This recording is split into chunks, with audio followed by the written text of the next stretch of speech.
আমি এই মুহূর্তে দাঁড়িয়ে আছি ঢাকার দোহার উপজেলার দোহার নবাবগঞ্জ কোঅপারেটিভ ইন্ডাস্ট্রিয়াল ইউনিয়ন লিমিটেডের যে নির্বাচন, সে নির্বাচন যেখানে হচ্ছে তার পাশে আমি যদি আপনাদেরকে একটু তথ্য দিতে চাই, এই দোহার নবাবগঞ্জ উইভার্স কোঅপারেটিভ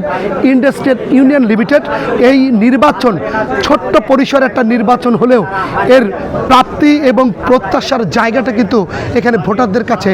অনেক বড় বেশি। এবং আরেকটি বিষয় আপনাদেরকে একটু জানাতে চাই যে এই Dohar Nawabganj weavers cooperative industrial union লিমিটেডের যে এই নির্বাচনকে কেন্দ্র করে অনেকে কিন্তু সারা বছর কিন্তু তারা মুখিয়ে থাকে এই নির্বাচন কবে হবে, কারণ এই নির্বাচন ইতিপূর্বে যেই সরকার ছিল সেই সরকার সময় নির্বাচন বলা যায় একটা প্রহসনের নির্বাচন ছিল এমন কথা কিন্তু এখানের ভোটার, এখানে যারা বিশেষ করে যারা প্রার্থী তারা কিন্তু আমাদেরকে জানিয়েছেন। আরেকটি বিষয় আপনাদেরকে অবগত করতে চাই, এই আজকের এই নির্বাচনে 30 জন ভোটার তাদের ভোট প্রদান করবেন এবং 30 জন ভোটার ভোট প্রদান করার হলেও এই জায়গায় কিন্তু আপনারা দেখতে পাচ্ছেন যারা প্রার্থীর লোকজন রয়েছেন, প্রার্থী রয়েছেন, এখানের উৎসবমুখর মানুষ রয়েছেন যারা দোহার নবাবগঞ্জের এমন একটি নির্বাচন দেখার জন্য কিন্তু তারা অপেক্ষা ছিলেন। এবং এবারে কিন্তু যারা প্রার্থী তারা আমাদেরকে যেমনটা একটু বলেছেন যে এবারের নির্বাচন কিন্তু সব নির্বাচনকে ছাপিয়ে একটি ইতিহাস সৃষ্টি করা নির্বাচন হবে, কারণ এই নির্বাচনে এইখানের যারা রয়েছেন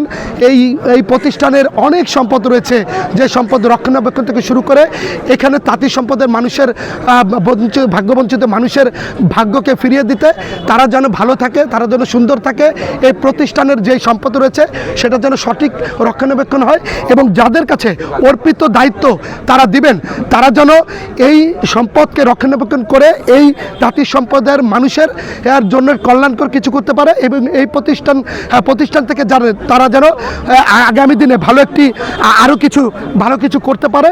এই জন্য কিন্তু তারা আজকের এখানে রয়েছেন। এবং এই নির্বাচনকে কেন্দ্র করে অনেকেই মুখিয়ে ছিল যে এই নির্বাচন গত সরকারের সময় যে প্রশ্নবিদ্ধ নির্বাচন ছিল, গত সরকারের সময় যে পাতনের নির্বাচন ছিল, সেই পাতনের নির্বাচন থেকে ফিরিয়ে এসে জমজমাট একটি হাড্ডাহাড্ডি লড়াইয়ের নির্বাচনে রূপ নিয়েছে। এবং এখানে যারা প্রার্থী তারা বলছেন যে তারা কিন্তু একই কাতারে দাঁড়িয়ে তারা কিন্তু আজকের এই নির্বাচনে প্রার্থিতা যেমন করছেন ভোটাররা তেমন তার ভোট প্রদান করছেন। আর ভোটাররা আমাকে বলেছেন যে তারা আগামী যে আজকের যে নির্বাচন সেই নির্বাচন থেকে আগামী দিনে মানুষ অন্তত শিক্ষা নেবে যে একটি স্বচ্ছ নির্বাচন কিভাবে একটি দেশের উন্নয়নের দিকে ধাবিত করতে পারে, একটি ইন্ডাস্ট্রিয়ালকে কিভাবে ডেভেলপ করতে পারে, এমন কথা কিন্তু তারা আমাকে বলেছেন। ইতিপূর্বে আমি একটু তথ্য দিতে চাই, এখানে সভাপতি পদে 3 জন লড়ছেন এবং সাধারণ সম্পাদক পদে কিন্তু একজন ইতিমধ্যে কিন্তু বিনা প্রতিদ্বন্দ্বিতায় জয়ের বন্দরে পৌঁছে গেছেন, অর্থাৎ তাকে আনুষ্ঠানিকভাবে ঘোষণা দেওয়া মাত্র তিনি কিন্তু সাধারণ সম্পাদক হিসেবে নির্বাচিত হতে যাচ্ছেন। আর যারা রয়েছেন তারাও কিন্তু প্রার্থিতা তারা সদস্য পদে তারাও কিন্তু লড়ছেন। এবং সব মিলে যদি বলি একটা উৎসবমুখর পরিবেশে এই দোহার নবাবগঞ্জ কোঅপারেটিভ ইন্ডাস্ট্রিয়াল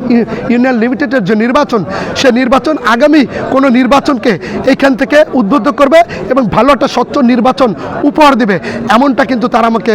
জানিয়েছেন। তো আমার কাছে ঢাকার দোহার উপজেলার দোহার নবাবগঞ্জ কোঅপারেটিভ ইন্ডাস্ট্রিয়াল লিমিটেডের যে নির্বাচন, সে নির্বাচনের এই খবর ছিল।